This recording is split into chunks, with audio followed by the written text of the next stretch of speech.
Welcome to Messy Business, the podcast that will help you change how you work, not who you are. This is where we talk honestly about thinking clearly, making better decisions, and building a business that actually feels good to run without hustle, hype, or pretending everything's fine. I'm Libby Langley, business coach, author, optimist, realist, and self-employed since 2011. Here's this week's episode.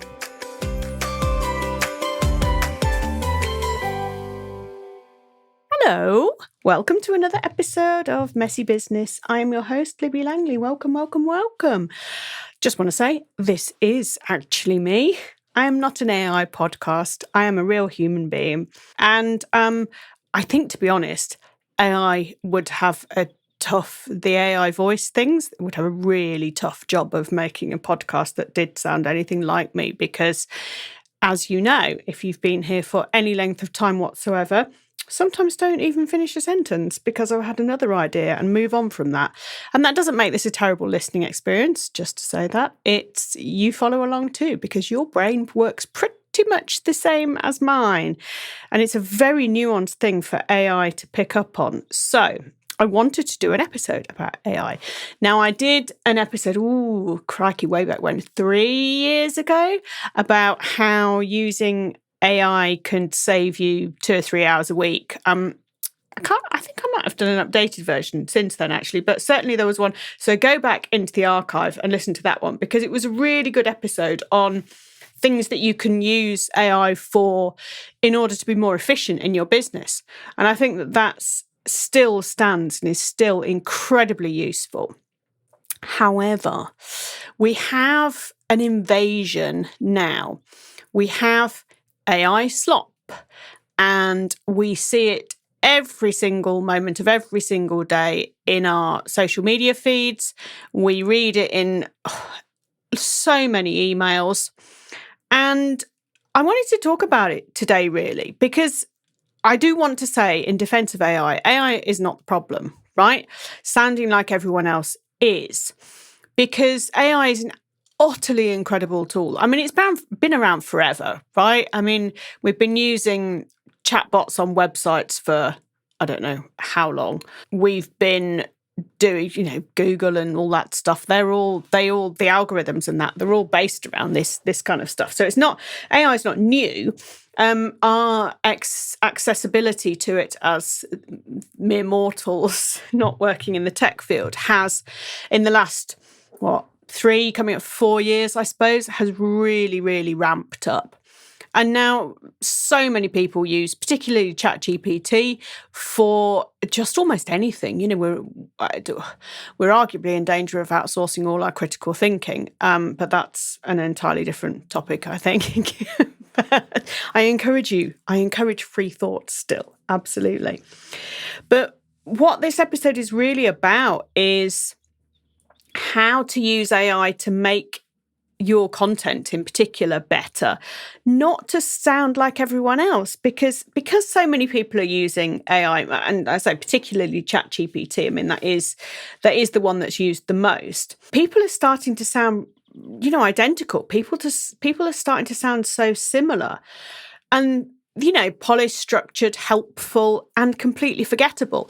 And one thing that I've really noticed is some people whose emails that I used to enjoy reading, I'm like, you've got AI to write this now. And you can absolutely tell. And actually, a dear friend of mine who is a podcast expert, producer and coach and those kind of things, and he is very opinionated and kind of known for being very opinionated. And it's one of the things that I love about him, right?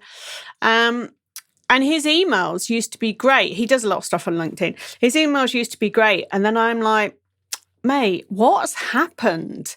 These are just so generic now. They're just about what's in your podcast, but like, an AI summary that you'd get at an end of a meeting. And he did say that he'd outsource stuff and he was going to speak to the people that were doing it. And the new ones now are much better.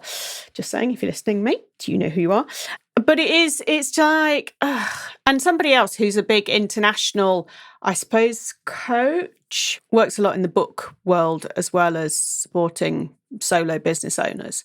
And again, same. It's like, I can tell. It just doesn't read, it reads the same as everyone else's. And I think that it's such a shame when that happens because you just blend in. And yes, AI, ChatGPT, whichever tool you use, is great for helping you formulate your thoughts. It's great for getting structure to stuff. It's absolutely fantastic in taking the jumble of what's going on in your head and making it into something that you can utilize. It is fantastic for that. It will save you. It does save an enormous amount of time. However, when you just use it for writing your content, no matter how well trained you think you've got it, it's like there's some obvious telltale signs that are just like, ugh, and it isn't the tool, absolutely isn't the tool. It's how people are using it. And it's really, there's this danger of people using it to replace thinking completely instead of supporting it. And I think that's a slippery slope. And I believe that in the early days, I outsourced too much of my writing to it, perhaps. But I don't think it used to be as obvious as it is now, because perhaps it trains itself on this content we produce, right? So it's like this self-fulfilling prophecy of doom that the more AI slop we put out, the more they scrape the internet and, think that that's the way that people write, and therefore that's the more that they produce. So you've got to still absolutely stand by your point of view and your opinions and the quirks that you have in the way that you talk and the way that you write. It's really just so important that, like, for example, one way that I use it is ideas for my podcast, right? It knows all 186 previous episodes to this one. And so I'm like, right, what gaps are there? What might be a really good thing for me to talk about? And then can you suggest half a dozen talking points for that? And that's it, right? It's like as an absolute guide. And so I have my kind of guide in front of me, but everything that I say is obviously completely from my head and completely my words. I could never write a full script using AI, I don't think. And I certainly wouldn't get it, do one of those complete AI podcasts. It just, I don't know. I'm really uncomfortable with that because I believe that one of the things that people like about people is the fact that every single person is different and every single person is interesting. And sure, you can train these things pretty damn well, but if you are the person that people work with, they're not going to get that smoothed AI version. It's like if you Photoshop all your photos to be kind of unrecognizably filtered, right? Or you use filters all the time. When people meet you in real life, you're going to look different, right? And therefore, if your voice, be that your literal voice in a podcast or, your voice in writing or something, is completely AI generated, no matter how well you think you've changed it and all, trained it and all that, it's still not going to be you, because there's some expressions that we just don't really use like AI uses them. We just don't do that. And what happens when you rely on it too much is that everything gets smoothed out. I sometimes when I've written articles, I don't know, written Substack articles or emails or something, and I'll just copy and paste them into ChatGPT and I'll say, right, this was my intention with this. Is the structure right for that? Or have I missed anything? And that's really kind of, have I missed anything is the thing that, and then it'll give me a suggestion or two, or obviously it'll tell me that what I've done is brilliant, because that's what it does, right? Until I say, stop telling me everything is brilliant and do some proper critical analysis on this. And then you kind of think, oh yeah, you're right, I have missed that, or actually that was repetition, and thanks for pointing out that spelling mistake. So things like that I think are incredibly useful. So that's a kind of editing, I suppose, thing, rather than relying on it too much to do stuff. It's like a second set of eyes sometimes can be incredibly helpful on things. But if you rely on it too much, then everything gets completely smoothed out and all your personality gets squashed out of it. You lose the tone, the nuance, and the personality. And those things are they're the real telltale signs of who you are and what your personality is. So the funny ways that you write things, or the funny expressions that we all have, if you don't include those, then that's when it starts to become really samey, right? And that's when you start to sound like everyone else. And crucially, that's when all this stops working for you, right? Because it is so hard to differentiate one ChatGPT written sales email, or, any kind of email or social media post from another. It really is. It could be copy and paste from one person to another. And I think that's such a shame, because it didn't used to be like that. It used to be that we had our opinions and we shared them. But when they get diluted down, it just becomes this sad world of sameness, right? And I think you stop saying what you actually think as well. Your point of view is just so important, because that's what makes you stand out. That's what differentiates yourself differentiates you from other people, right?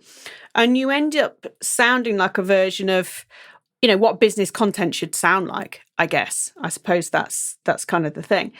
And there's a few telltale signs, right, of how to spot, particularly, again, ChatGPT, even if it's trained on you, right? So the overall message might be absolutely what your belief is and all of that, but the way it's written is where the tells are, okay? So things like lots of lists and one-line sentences, we don't generally write like that. So if you've got, you feel like this, da-da-da-da-da, da-da-da-da-da. And it's like, that's not kind of how we do it. If there's lots of ellipses, dot, dot, dot in things, you might feel dot, dot, dot, da-da-da. And it's like, no, not really so much. You saying, and honestly, with a question mark, that's, we would probably say something, like, honestly, this, I don't feel blah, blah, blah, like that, rather than, and honestly, as a single sentence with a question mark, wouldn't do that. Also, it's not this, it's that. There's lots of those. And we do that. We do that. Say like, oh, it's not wrong to do this, but maybe so-and-so. But it's, you're not broken. You're looking for, whatever. I can't think of the end of the sentence, but, you've all seen it. And also, but here's the thing, ...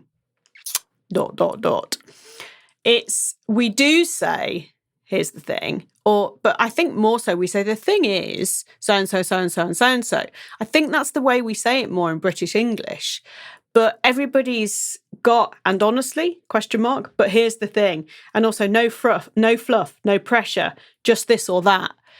There are those kind of expressions that ChatGPT has brought into its normal daily parlance that actually it isn't the way that we used to say things. And they are absolute telltale signs that ChatGPT has written your content. And it's not that the content is wrong, right? That's absolutely the crucial point. It might be a brilliant email. It might absolutely just say what you want it to say. But because it's so AI'd up, you lose the essence of what it is that you're trying to say. So if you are using AI to support you with your content, great, continue. But make sure, read the thing out loud.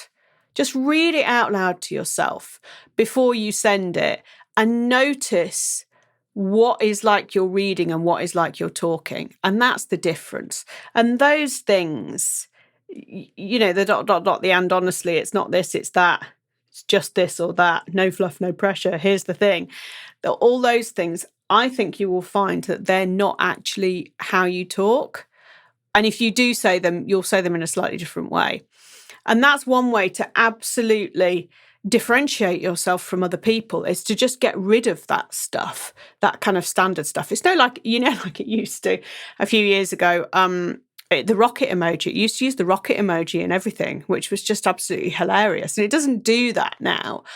But It did used to, and it was just really obvious that you'd got AI to write your stuff. And there is no shame, right? There is absolutely no shame in using AI to support you. I think it's an incredible tool. And like I say, I use it for loads of stuff, but I use it as a support.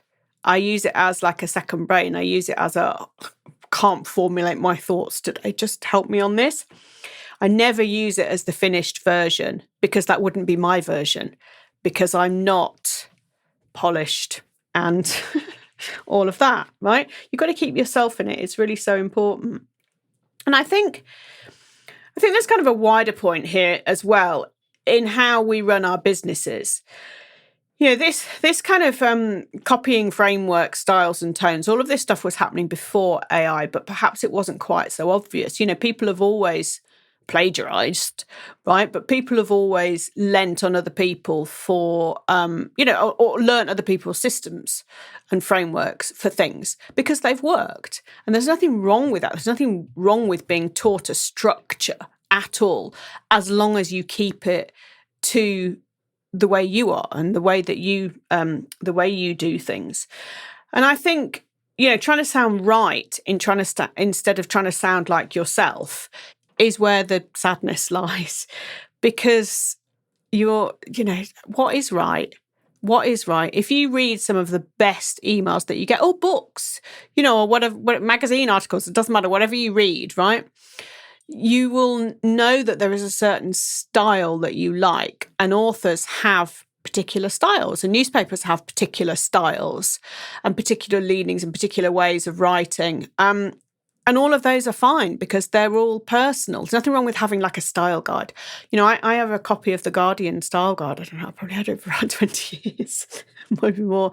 You know, the Guardian newspaper, right? Their style guide. And there are certain things that I kind of remember that I haven't read for years, but exclamation marks. You don't need exclamation marks because it's obvious. It should be obvious in the writing, unless it's someone shouting. Right? And then obviously there's an exclamation mark.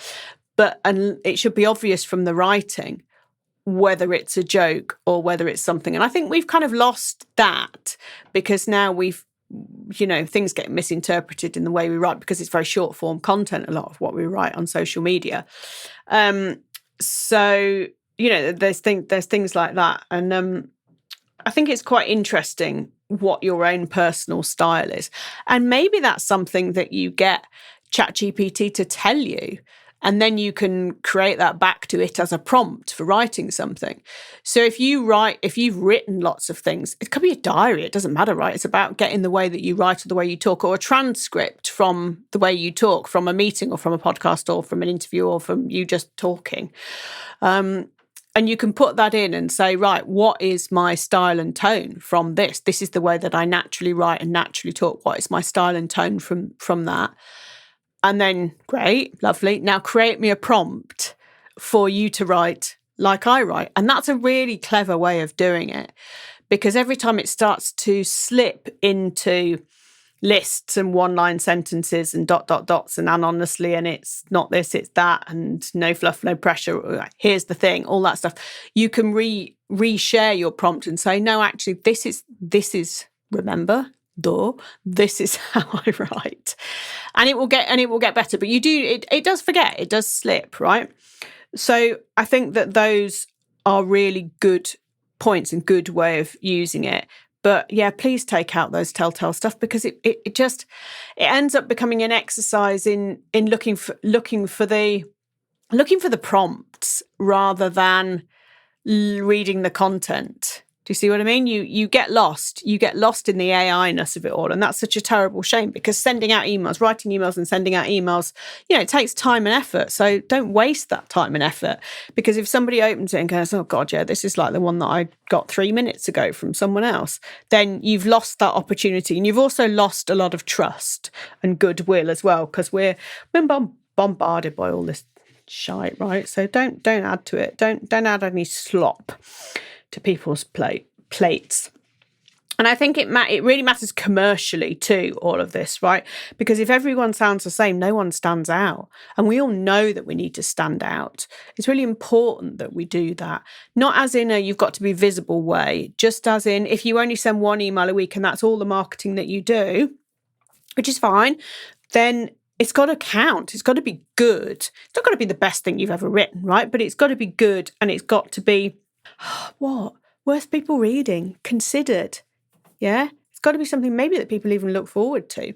There's certain emails that I get that I know what day they're coming on every week, and I know, and I'm like, I know this is going to be good. It's going to make me laugh, or it's going to be interesting. It's going to be education. It's going to be something. There's a point to me reading it, and that's what I try and do with all my emails. Is they need to be interesting and useful in themselves. Sometimes funny, but they need to be like a piece of writing in their own right that's going to give you some value and some education, some food for thought. And that's really important to me. They're not just like, oh, here's another podcast episode, click here to listen to it. It's got to be, because you may never listen to this podcast. I mean, you do because you're listening to it. But if you read my emails, you might never listen to the podcast. So I never make that assumption. If you don't get my emails, then feel free to sign up at libbylangley.com/email and you'll see what I mean. But they're about positioning me. They're about me standing out. And they're certainly about not being interchangeable. I would like to think that you would never receive an email that you could think to be mine from someone else. Whereas certainly probably at least 2 of the ones I've received today, and it's only, what time is it now? Time 11:56 at the time of recording. At least 2 of the emails I've received today could be interchangeable with almost anybody. And that's really sad, because somebody's taken the effort to write them, but perhaps haven't thought about the fact that they actually sound, ChatGPT's written it. There's too much ChatGPT in it. So you don't need to sound polished, right? That absolutely not. If there's a spelling mistake, fine. And what's the crying shame is that some people are now deliberately putting spelling mistakes in their LinkedIn posts and in their writing, in their emails, just to kind of prove that it's not written by AI. And isn't that just a sad state of affairs, I know that I sometimes join words together with loads of hyphens, right? That's something that I do. And sometimes say like let me instead of let me and all that. And sometimes I'll write that in my content. And I don't think that ChatGPT would do that unless you told it to. But even so, it would like shoehorn it in like what? Like when you're trying to speak like the kids and you just sound like an absolute loser, that kind of thing. So you need to sound recognizable, right? And you will have a particular style, and that's what people get to recognize, or a particular point of view, a particular opinion, a particular hill that you'll die on. And that is so beautiful that it needs to be capitalized on. It needs to be included all the time, because people will buy how you think, not just what you do, and certainly not if you've AI-ified yourself at all. People don't buy that. So there are a few ways that I would say to use AI that really is going to benefit you and your business. So using it to organize your thoughts but not replace them. It's a great way. It's a great organizer. It's a great support mechanism. Honestly, it's fantastic for that. But it won't replace your thinking, and nor should it. Nor should you allow it to either, actually. Because, like I say, we don't want to lose the art of critical thinking. That would be desperately sad. If you start with your voice, your own voice and your opinions, then you can let AI help tidy stuff, not rewrite stuff. Because when it rewrites things, that's when it'll add in the AI-isms, particularly ChatGPT. And that's when you can get really cross and say, I told you to write this as per the prompt, as per the script I uploaded, not in your own weird AI way. Stop it, robot head. You feel free to abuse it as much as you like. And if it doesn't sound like you at all, then it isn't right. And there's nuances of sounding like you, because yes, you might have trained it, right? You might have given it loads of stuff so that it knows your point of view and all of that. But it isn't you.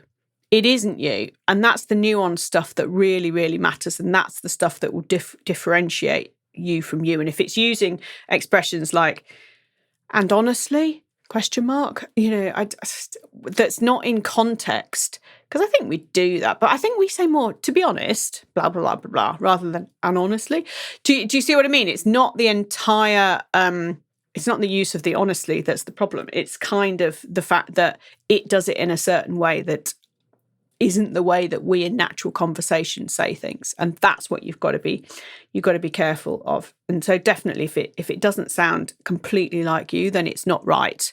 And you need to change the way that you use it, not stop using it. Really, really, really important. So as a simple test that you could do, and that I would do with my clients, one of the things in my business sort out sessions is that, I will look at some content that they've shared and I will pick up and point out on the bits that, right, actually I can tell, this isn't how you talk to me just now. This is too polished, or this is using these weird expressions, or this is structured in such an awful way that nobody human could have possibly done this. And feedback to people. And honestly, it makes, it makes such a difference, because then you can kind of see from an objective point of view, right, so that's why this content's not converting. And the whole point of writing all these things is for clients to come to you. So if you're missing this precious opportunity, or you're somehow distilling this precious opportunity, that's what I do with my clients in a part of what I do with my clients. So, the simple test is ask yourself, could someone tell it was you without your name on it? And if not, it's too generic. And certainly a lot of the stuff, those two things this morning that I've seen, it's too generic. So the edge now isn't better tools. It's sounding like a real person with a point of view. Doesn't matter what tools you use. If you're losing your voice, if you're distilling your own voice, that's when you're going to start finding it tough. Okay, so go out there, be yourself, shout about your opinions, be loud and proud. And I will see you in another episode of Messy Business. Thanks for joining me. Me, Libby Langley, not an AI version. Lots of love. Bye. Thanks for joining me for another episode of Messy Business. If this episode made things feel a little clearer, come and tell me. I'm over on Instagram at Libby Langley. Until next time, remember, you can change how you work without needing to change who you are.